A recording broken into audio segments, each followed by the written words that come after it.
Red Bull KTM Factory MX2 athlete Liam Everts has had one heck of a year. So far, he's racked up a few wins, many podiums, and up until this weekend, he was a title contender for the 2023 MX2 champion.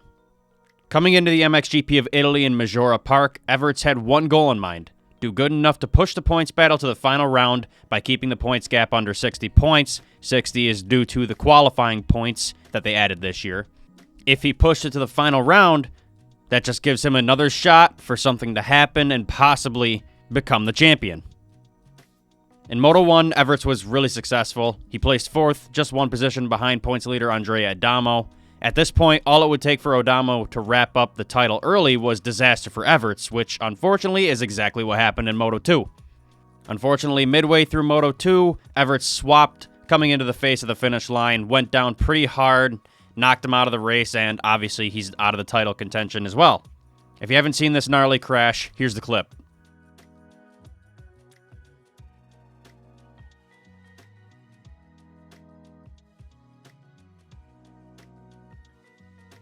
That's a nasty one for sure. I'm glad to see he got up from it. I'm sure in the moment not only was he hurting physically, but mentally as well.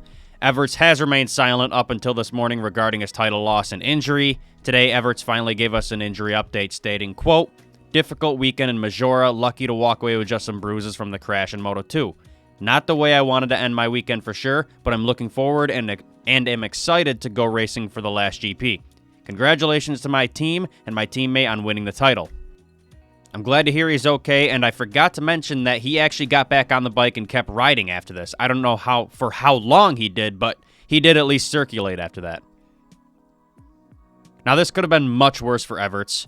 All we can hope for now is that he remains healthy enough to race around his regular speed and secure a solid title runner-up position for the year and turn his focus back to the title for next year.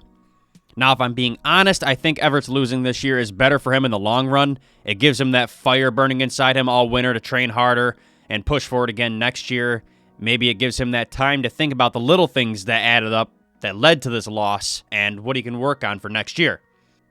Anyway, I'm glad to see Everts is all right and cannot wait to see him back on the bike this weekend. What are your guys' thoughts on Everts' loss and crash? Let me know your thoughts in the comments down below.